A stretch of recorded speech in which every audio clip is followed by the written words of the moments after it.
हम लोग आज के पहले आर्थिक नियोजन टॉपिक में पहली पंचवर्षीय योजना से लेकर 8वीं पंचवर्षीय योजना तक का बहुत डिटेल चर्चा हम लोग समाप्त किए। ठीक है, 8वीं पंचवर्षीय योजना तक लगभग जितने भी तथ्य थे सारे तथ्यों को हम देखे हैं। आज की चर्चा शुरू करने के पहले हम कुछ ऑब्जेक्टिव प्रश्न पूछना चाहेंगे। कुछ ऑब्जेक्टिव प्रश्न जो 8वीं पंचवर्षीय योजना तक का होगा हम एक बार पूछ लें। आप लोगों को बताना है। पहला सवाल, भूमिगत नाभिकीय परीक्षण कब हुआ था? 1974। अच्छा बताइए, परिवार नियोजन कार्यक्रम किस पंचवर्षीय योजना के दौरान चला था? चौथी। बिल्कुल सही जवाब है। अच्छा बताइएगा, किस पंचवर्षीय योजना के दौरान भारत WTO का मेंबर बना? 8वीं पंचवर्षीय योजना 1 जनवरी 1995। 1 जनवरी 1995 को भारत WTO का मेंबर बना। ठीक है, अब चलिए हम लोग एकदम समय बर्बाद नहीं करते हुए 9वीं पंचवर्षीय योजना पर आए। 9वीं पंचवर्षीय योजना शुरू करने के पहले हम आप लोगों से सिर्फ ये जानना चाहेंगे कि 9वीं पंचवर्षीय योजना की अवधि क्या थी? कब शुरू हुआ था 9वीं पंचवर्षीय योजना? 1997। बिल्कुल सही जवाब है, 1997। 1 अप्रैल 1997 को शुरू हुआ था, जो 2002 तक चला। ठीक है, तो 9वीं पंचवर्षीय योजना की अवधि हम लोग देख लिए 1997 से 2002। हम समझ आता है। ठीक है, अच्छा बताइएगा मनोज सर, क्वेश्चन है कि 8वीं पंचवर्षीय योजना का, 9वीं की बात नहीं कर रहे हैं, 8वीं पंचवर्षीय योजना का सर्वोच्च उद्देश्य क्या था? रोजगार सृजन और मानव संसाधन का विकास करना। ठीक है, तो आपको बताना है कि 9वीं पंचवर्षीय योजना जो चला, ये 9वीं पंचवर्षीय योजना का मुख्य उद्देश्य क्या है? 9वीं पंचवर्षीय योजना का मुख्य उद्देश्य था न्यायपूर्ण वितरण और समानता के साथ आर्थिक विकास करना। ठीक है, 9वीं पंचवर्षीय योजना का उद्देश्य क्या था? न्यायपूर्ण वितरण करना और सामाजिक समता के साथ आर्थिक विकास करना। देखिए, अर्थशास्त्रियों के बीच में एक विषय पर बहुत बहस हुआ, एक विषय पर काफी चर्चा और परिचर्चा हुआ कि किसी भी देश के इकोनॉमिक डेवलपमेंट का इंडिकेटर्स है GDP। किसी भी देश के आर्थिक विकास का मापन करता है GDP। आर्थिक विकास का सूचकांक कहिए, आर्थिक विकास का मापक कहिए, लेकिन सिर्फ GDP का बढ़ना, अगर किसी देश में GDP बढ़ रहा है तो ये आर्थिक उन्नति का, आर्थिक प्रगति का सूचकांक तो है, लेकिन अर्थशास्त्रियों का एक दूसरा वर्ग था, दूसरा समूह था जो ये बता रहा था कि मान लीजिए GDP बढ़े, लेकिन उस GDP का सामाजिक न्याय के साथ बंटवारा नहीं हो पाए। सामाजिक न्याय के साथ अगर GDP नहीं बढ़े तो ये आर्थिक विकास का सही मापक नहीं हो सकता। GDP का बढ़ना जितना महत्वपूर्ण है, उतना ही महत्वपूर्ण GDP का सामाजिक न्याय के साथ बंटवारा करना है।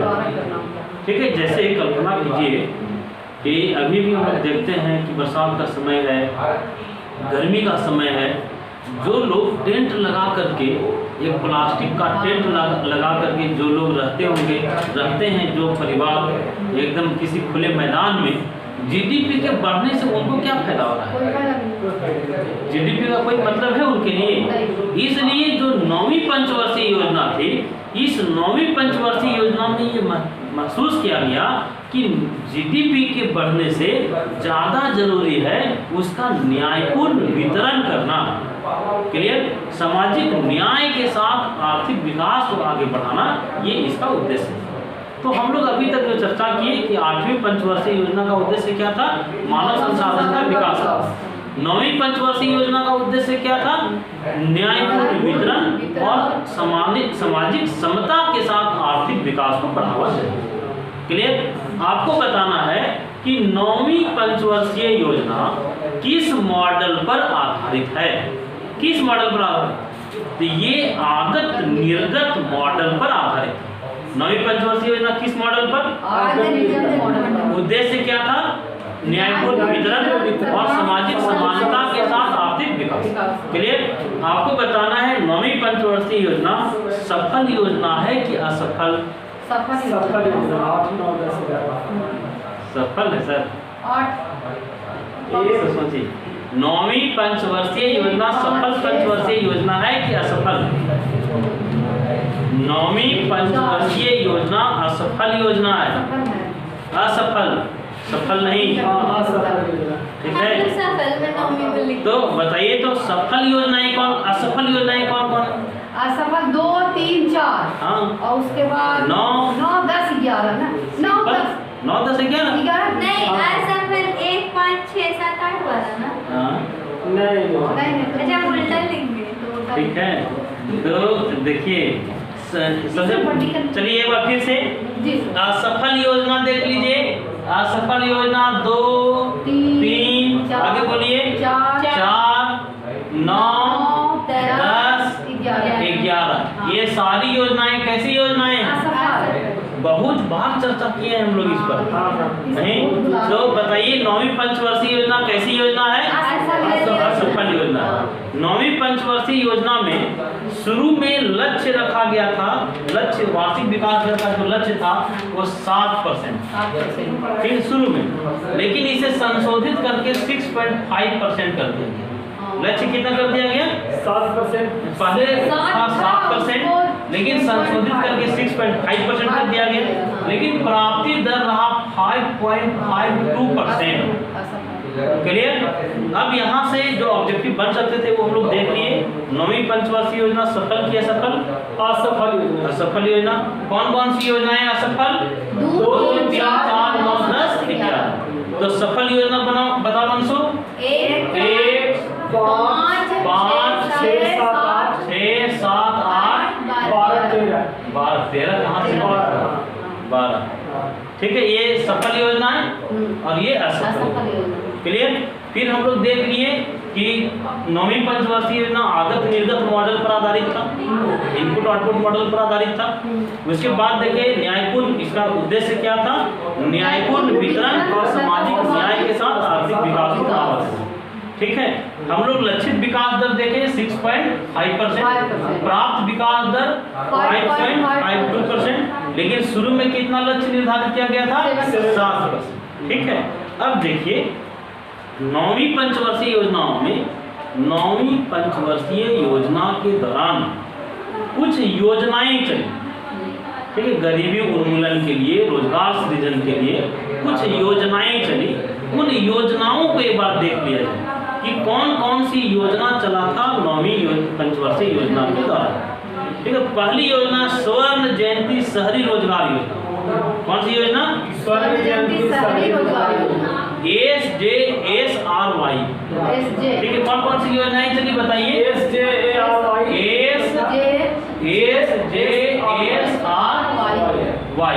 फुल फॉर्म बताइए? स्वर्ण जयंती शहरी रोजगार योजना। ये 1997 में शुरू हुआ था।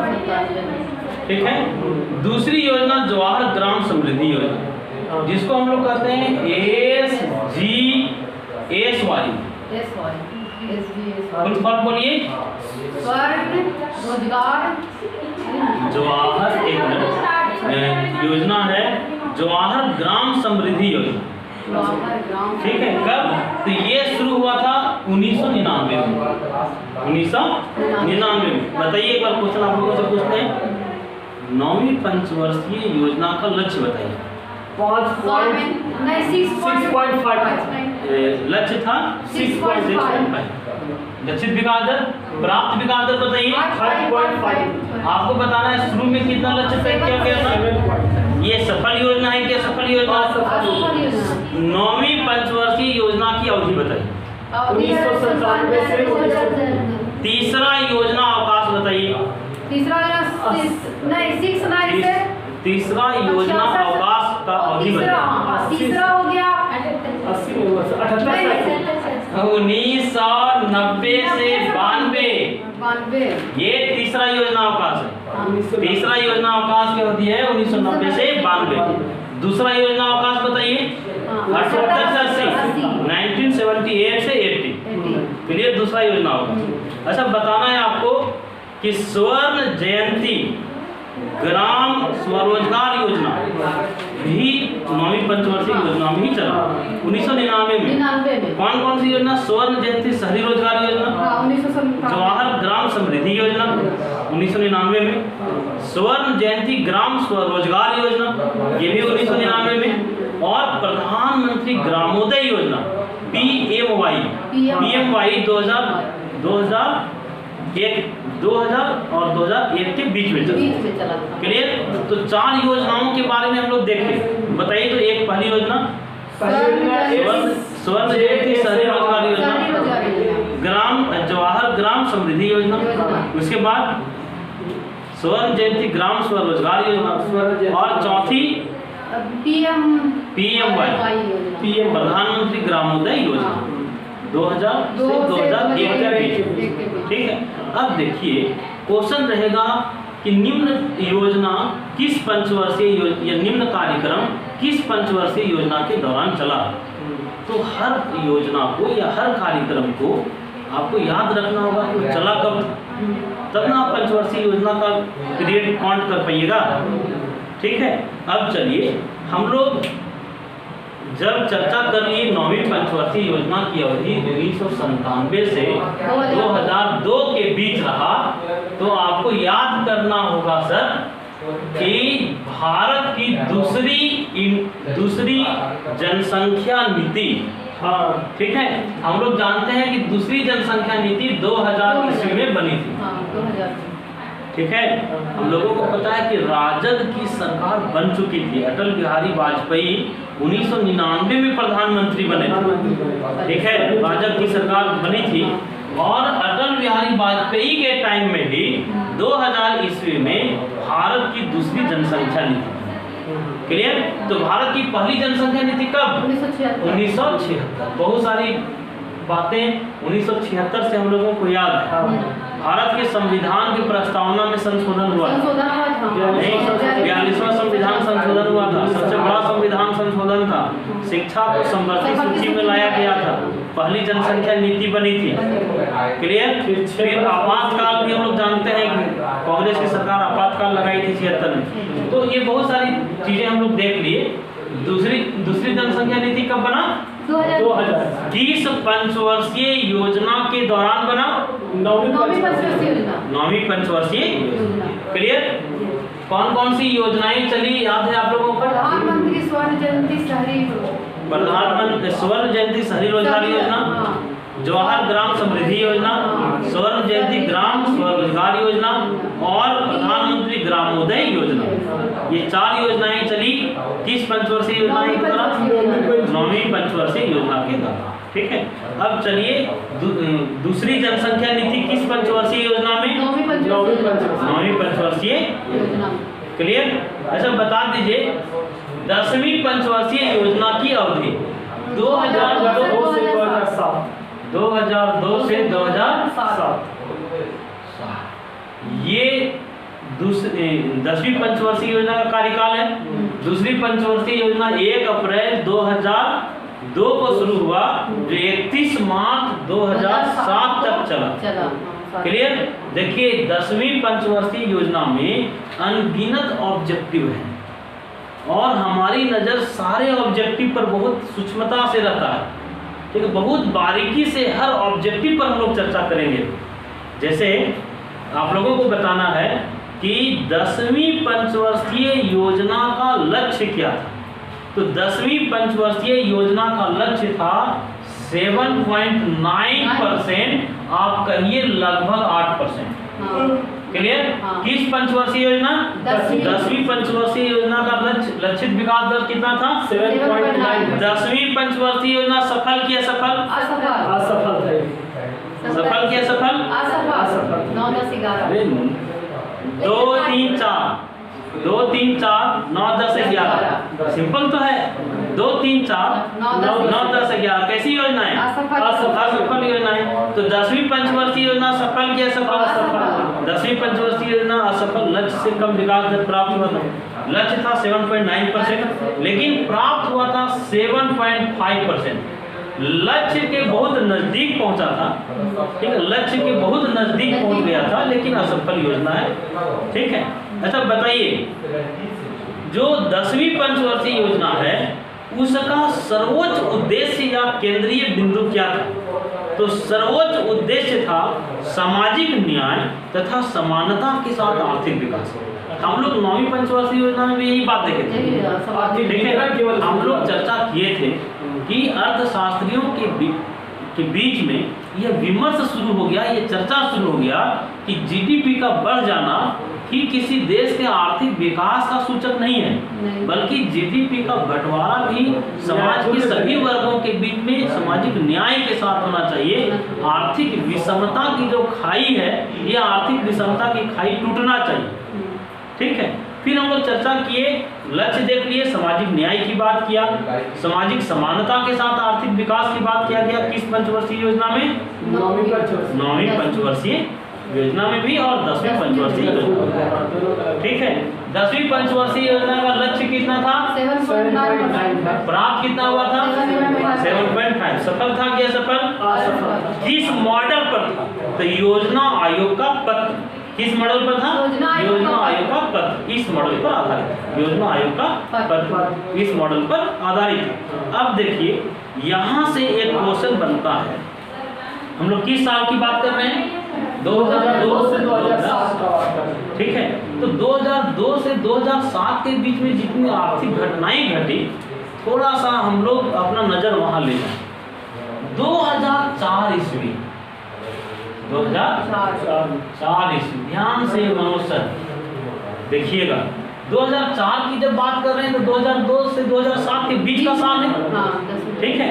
2004 ईस्वी में योजना आयोग गरीबी का मेजरमेंट करने के लिए एक कमिटी गठित 2004 ईस्वी में सुरेश डी तेंदुलकर के अध्यक्षता में, किसके अध्यक्षता में?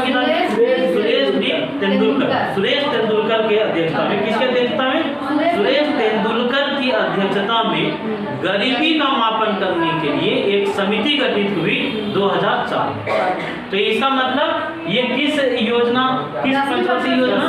10वीं पंचवर्षीय योजना के टाइम का बात हो रहा है, ठीक है।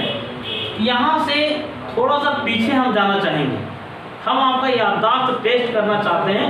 हम लोग पंचवर्षीय योजना पढ़ने के दौरान गरीबी मापने के लिए अलग अलग टाइम में जो समितियां बनी वो हम लोग चर्चा किए थे। हम लोग ये भी चर्चा किए थे 1971 में पहली सिस्टमैटिक समिति बनी थी, उसका नाम क्या था? दांडेकर और रथ। इन लोगों ने गरीबी मापने के लिए भोजन से मिलने वाले कैलोरी की बात किया था। गांव और शहर दोनों के लिए 2250 कैलोरी की बात की। बेस ईयर 60-61 कौन? दांडेकर और रथ समिति का गठन कब हुआ था? 71। चलिए, फिर हम लोग चर्चा किए थे वाई के अलग समिति की बात की। कब? वाई के अलग समिति 1979 वाई के अलग समिति। वाई के अलग समिति के संदर्भ में हम लोग कुछ चर्चा किए थे। वाई के अलग समिति बताया कि गांव और शहर दोनों के लिए अलग अलग कैलोरी की जरूरत होती है। गांव के लोग श्रम प्रधान काम करते हैं, शहर के लोग बैठ के काम करते हैं, ठीक है। 2100 कैलोरी कहाँ के लिए? गांव के लिए, शहर के लिए। और 2400 कैलोरी कहाँ के लिए? गांव के लिए, ठीक है।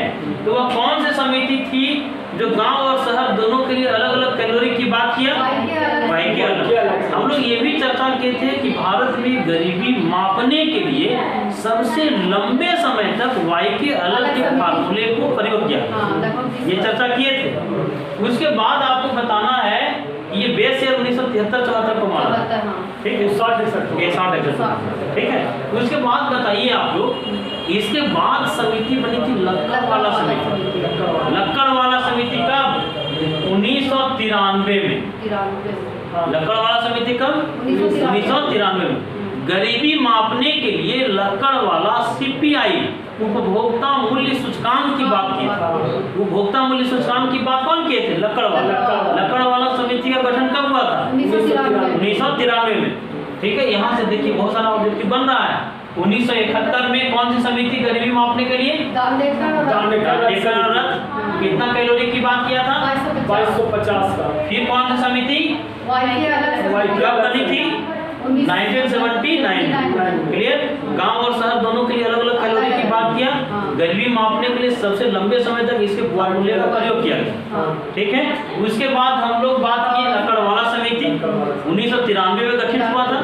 और लक्कड़वाला के संदर्भ में बात की कि वह पहली समिति थी जो गरीबी को मापने के लिए उपभोक्ता मूल्य सूचकांक CPI का प्रयोग किया। ठीक है, फिर अभी हम लोग चर्चा किए कि 2004 ईस्वी में एक समिति बनी। 2004 ईस्वी में किसके अध्यक्षता में? सुरेश तेंदुलकर के अध्यक्षता। क्लियर? सुरेश तेंदुलकर की अध्यक्षता। अच्छा बताइए, 1999 से 2004 है ना, मतलब अपना कार्यकाल शानदार तरीके से अटल बिहारी वाजपेयी पूरा कर चुके थे। नहीं, इस देश का दुर्भाग्य कि फिर उन्हें लोग आने नहीं दिया। नहीं, जितना स्मार्ट तरीके से वो काम कर रहे थे, उनके सारी योजनाओं को अगर आप देखिएगा तो रियल में बहुत बेहतरीन तरीके से अटल जी ने काम किया था। लेकिन इस अच्छा काम करने के बाद ही पराजित होने वाले प्रधानमंत्री थे अटल जी। अटल जी के बाद फिर आप लोगों को पता है कि 10 साल का कार्यकाल मनमोहन सिंह का रहा। नहीं, accidental prime minister Manmohan Singh. ठीक है, इनका कार्यकाल रहा। और किसके अध्यक्षता में समिति गठित हुई? सुरेश तेंदुलकर की अध्यक्षता 2004 में। और सुरेश तेंदुलकर समिति जो था, कमेटी जो था, ये अपना रिपोर्ट नवंबर 2009 में दिया। रिपोर्ट इसका कब आया? नवंबर 2009। अब देखिए, जब हम लोग चर्चा कर लिए हैं कि 10वीं पंचवर्षीय योजना के दौरान 2004 ईस्वी में कौन सी समिति? सुरेश तेंदुलकर समिति। किसके मेजरमेंट के लिए? गरीबी को मापने के लिए समिति बनी। अब यहाँ से जो ऑब्जेक्टिव प्रश्न बन सकते हैं उस पर थोड़ा सा चर्चा हो जाना चाहिए। ठीक है, जैसे ये अपना रिपोर्ट कब दिया? नवंबर 2009। ठीक है, अब कैसे गरीबों का उपहास उड़ाया गया, कैसे मजाक उड़ाया गया गरीबों का, उसको ध्यान से समझिएगा। ठीक है, सुरेश तेंदुलकर समिति जो बनी थी, उस सुरेश तेंदुलकर समिति का पहले सबल पक्ष हम लोग देख लें। उसने गरीबी के मापने के लिए क्या किया? तो गरीबी के मापने के लिए कॉस्ट ऑफ लिविंग इंडेक्स का प्रयोग किया। किसका प्रयोग किया? Cost of living index. Cost of living index का प्रयोग कौन सी समिति किया? सुरेश तेंदुलकर समिति। सुरेश तेंदुलकर समिति एक मायने में अच्छा था कि पहली बार कैलोरी के बाहर आया गया। ठीक है, सुरेश तेंदुलकर अपने अध्ययन के दौरान ये पाए कि सिर्फ पोषण से या भोजन से मिलने वाले कैलोरी के आधार पर ही गरीबी का मापन ठीक नहीं है। ठीक है, भोजन से मिलने वाले कैलोरी से गरीबों के बारे में सही जानकारी आप ले लेंगे कोई जरूरी नहीं है। और सुरेश तेंदुलकर ने किसका प्रयोग किया? तो कॉस्ट ऑफ लिविंग इंडेक्स का प्रयोग किया और एक उपभोग बास्केट का प्रयोग किया। ठीक है, एक उपभोग बास्केट के बारे में बताया।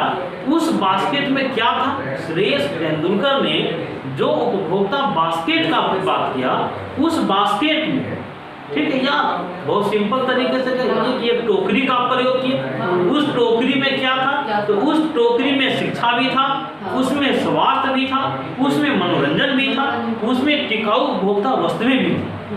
गरीबी मापने के लिए इन्होंने उपभोक्ता बास्केट का प्रयोग किया और कहा कि उस बास्केट में सिर्फ भोजन नहीं है, भोजन के अलावा स्वास्थ्य भी जीवन की जरूरत है, उसके अलावा शिक्षा भी जरूरत है, मनोरंजन भी। अब देखिए, पहली बार मनोरंजन की बात हुई, नहीं, मनोरंजन की भी बात किया गया कि उस बास्केट में मनोरंजन भी था, स्वास्थ्य भी था, शिक्षा भी था, टिकाऊ उपभोक्ता वस्तुएं भी थी।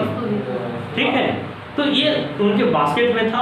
और सुरेश तेंदुलकर की जब बात हम लोग करते हैं तो ये कैलोरी को कम महत्व दिया। भोजन से मिलने वाले कैलोरी को कम माने। क्लियर? किसका प्रयोग किया था सर? सीपीआई का। नहीं, सीपीआई नहीं, सीपीआई का प्रयोग कौन किया? इंडेक्स का। अच्छा, हाँ, CPI का ये कॉस्ट ऑफ लिविंग इंडेक्स का प्रयोग, कॉस्ट ऑफ लिविंग इंडेक्स का प्रयोग कौन किए थे गरीबी को मापने के लिए? उपभोक्ता बास्केट की बात कौन की? नहीं, विजय तेंदुलकर, सुरेश तेंदुलकर। और उस बास्केट में क्या था? शिक्षा भी था, स्वास्थ्य भी था, मनोरंजन भी था, टिकाऊ उपभोक्ता वस्तुएं भी थी। ठीक है, उसके बाद हम लोग ये चर्चा किए कैलोरी का महत्व ये कम दिए। ठीक है, और एक बात सुनिए कि जो तेंदुलकर जो थे वो गरीबी रेखा का माप करने के लिए प्रति व्यक्ति मासिक उपभोग व्यय की बात, ठीक है, प्रति व्यक्ति मासिक उपभोग व्यय का जो अवधारणा है ये तेंदुलकर लेकर के आए, सुरेश तेंदुलकर लेकर के आए। क्लियर? यहाँ से जो ऑब्जेक्टिव बन सकते हैं हम लोग देख लिए। किसका प्रयोग किया, क्या क्या प्रयोग किया बताइए? कॉस्ट ऑफ लिविंग इंडेक्स का प्रयोग किया, उपभोक्ता बास्केट, उस बास्केट में क्या क्या था? शिक्षा, स्वास्थ्य, मनोरंजन, टिकाऊ उपभोक्ता वस्तुएं, प्रति व्यक्ति उपभोक्ता, प्रति व्यक्ति उपभोग व्यय की बात, ठीक है, मासिक व्यय की बात। अब यहाँ से देखिएगा जो क्वेश्चन बनते रहते हैं, कई बार जो प्रश्न बना कि तेंदुलकर ने 2011-12 की हम बात कर रहे हैं, 2011-12 में ये बात की कि ग्रामीण क्षेत्र में अगर कोई व्यक्ति रहता है और 27.2 रुपया, 27.2 रुपया, और शहरी क्षेत्र में रहता है तो 33.3 रुपया। ठीक है, शहरी क्षेत्र में कितना रुपया अगर व्यय करना है? 33.3 रुपया, और 27.2 रुपया किस क्षेत्र में? गांव में। ठीक है, तो उस आदमी को हम लोग गरीब नहीं मानेंगे। ये गरीबों का उपहास था कि नहीं? एक तरफ सुरेश डी तेंदुलकर उपभोक्ता बास्केट की बात की, उस बास्केट में शिक्षा भी है, स्वास्थ्य भी है, मनोरंजन भी है, और टिकाऊ उपभोक्ता वस्तुएं भी है। और वो कह रहा है कि अगर 27.2 रुपया गाँव में अगर वो खर्च कर ले रहा है और 33.3 रुपया प्रतिदिन की बात हो रही है, अगर इसको महीना से करना है तो गुना कर दीजिए 30 से, इसको भी गुना कर दीजिए 30 से, तो आपका महीना का व्यय निकल जाएगा। एक व्यक्ति बताइए 27 रुपया, 27.2 की बात किया गया, इसको 27 ही अगर मान लीजिए, 27 रुपया में भोजन भी कर लेगा, इलाज भी करवा लेगा नहीं, और टिकाऊ उपभोक्ता वस्तुओं को भी खरीद लेगा, मनोरंजन भी कर लेगा। तो उस समय अहलूवालिया, मोंटेक सिंह अहलूवालिया ये योजना आयोग के उपाध्यक्ष, ठीक है, बहुत किरकिरी हुई थी, ठीक है, बहुत आलोचना हुआ था, और ये कहा गया कि बताइए कि गरीबों को मापने के लिए, और ये समिति बोली कि 27.2 रुपया प्रतिदिन अगर कोई व्यक्ति खर्च कर ले रहा है तो गरीबी निवारण के लिए जितनी योजनाएं चल रही है उन योजनाओं से उसे लाभ नहीं लेने दिया जाता। गरीबी निवारण के लिए जितनी योजना चल रहा है उस योजना का हक या लाभ लेने का उसका अधिकार नहीं है। ठीक है, तो बहुत सारी आलोचनाएं हुई, और अगर देखा जाए 2011-12 में ये बताए कि 816 रुपया गाँव में और 1000 रुपया शहर में महीना अगर व्यय कर रहा है कोई व्यक्ति तो वो गरीबी रेखा से ऊपर है। ठीक है, लेकिन 2009-10 के आंकड़ों की अगर बात कीजिए, 2009-10 की अगर बात कर लीजिए तो 9-10 में कहा 673 रुपया गाँव में और 860 रुपया शहर में। अब बताइए ये गरीबों का उपहास था या नहीं था? ठीक है, अब उस समय ये अनुमान लगाया गया था गरीबी के मापन का कि 2004-5 में गरीबी थी 37.2%। ठीक है, 4-5 में गरीबी थी 37.2%। अब उसको घटा करके 2009-10 में कर दिया, हो गया 29.8%। देखिए कितने लोग अमीर बन गए, सिर्फ आंकड़ों के साथ कलाकारी किया गया। तेंदुलकर आंकड़ों के साथ कलाकारी किया और अपनी सरकार को बता दिया कि हमारी सरकार ने गरीबी के निवारण के लिए जो जंग या जो योजनाएं शुरू किया है वो सारी योजनाएं सटीक है। बहुत सारे गरीबों को गरीबी से मुक्ति दिला दिया गया। ठीक है, तो आंकड़ों का प्रयोग सरकार अपनी उपलब्धियों को दिखलाने के लिए कैसे करती है, ये समझने वाली चीज़ है। ठीक है, महान अर्थशास्त्री मनमोहन सिंह प्रधानमंत्री थे, उनको तो समझना चाहिए था। प्रधानमंत्री थे मनमोहन सिंह, अर्थशास्त्री। इस देश में पहली बार किसी महान अर्थशास्त्री को पीएम बनने का अवसर मिला और उन्हीं के शासनकाल में ये बताया जा रहा है कि 27.2 रुपया अगर आप खर्च कर रहे हैं तो आप गरीब नहीं हैं। नहीं तो इसलिए शक उत्पन्न हो जाता है कि अर्थशास्त्र का कौन सा ज्ञान था उनके पास। तो उसके बाद 2011-12 में ये कहा गया कि गरीबी घट के हो गई 21.9%। ठीक है, तेंदुलकर के अनुसार 2011-12 में गरीबी घट के 21.9% हो गई। मतलब मनमोहन सिंह की सरकार बहुत शानदार तरीके से काम की और देश के गरीबों को गरीबी से मुक्ति दिला दी गई। ये आंकड़ों के साथ कलाकारी था कि कलात्मक तरीके से आंकड़ों के साथ ऐसा छेड़छाड़ किया था तेंदुलकर ने। गरीबों का उपहास ही उड़ाना हुआ है। उसके बाद हम थोड़ा सा आप लोगों से फिर से पूछ लें, गरीबी मापने के लिए Tendulkar cost of living index का बनाया था। कॉस्ट ऑफ लिविंग इंडेक्स की बात किया था, उपभोक्ता बास्केट की बात किया था, प्रति व्यक्ति उपभोग व्यय की बात हुई थी। प्रति व्यक्ति उपभोग व्यय कितना रुपया गीता दी? 27.2 रुपया किस क्षेत्र में? ग्रामीण क्षेत्र में। और शहरी क्षेत्र में 33.3।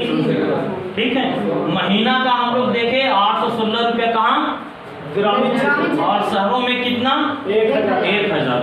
ठीक है, आपको बताना है नीलकांत दांडेकर और वीएम रथ फार्मूला कब आया था? 1971 में। बिल्कुल सही जवाब। वाई के अलग फार्मूला 1970। लकड़वाला आया तो 93 में। बिल्कुल सही। तेंदुलकर 2004 में। अपना रिपोर्ट कब दिया? 2009 में। अब आपको बताना है तेंदुलकर के बाद कौन सी समिति गठित हुई? जब खूब बेइज्जती हुआ मनमोहन सरकार की, याहुल वालिया का जब खूब मजाक उड़ाया गया, योजना आयोग का जब मजाक उड़ने लगा, तो योजना आयोग आनंद फानन में रंगराजन समिति गठित। ठीक है, उसके बाद रंगराजन समिति आई गरीबी का मेजरमेंट करने। ठीक है, फिर आपको थोड़ा सा लौटाते हैं 10वीं पंचवर्षीय योजना की ओर लेके जाएं। 10वीं पंचवर्षीय योजना में लक्ष्य था कि बच्चों को 2003 ईस्वी तक 100% स्कूल में नामांकन करवा देना है। 2003 ईस्वी और 2007 तक कहा गया कि कम से कम जो बच्चे नामांकित हैं उनका 5 साल कंप्लीट हो जाए, स्कूल में 5 साल पूरा हो जाए। उसके बाद जो है साक्षरता दर 2007 ईस्वी में 75% करने का लक्ष्य रखा गया था। तो आज हम लोग कौन सी पंचवर्षीय योजना को देख लिए? 9वीं पंचवर्षीय योजना पर चर्चा कर लिए और 10वीं पंचवर्षीय योजना पर चर्चा कर लिए। हम लोग कल के क्लास में 11वीं पंचवर्षीय योजना और 12वीं पंचवर्षीय योजना पर चर्चा करेंगे। ठीक।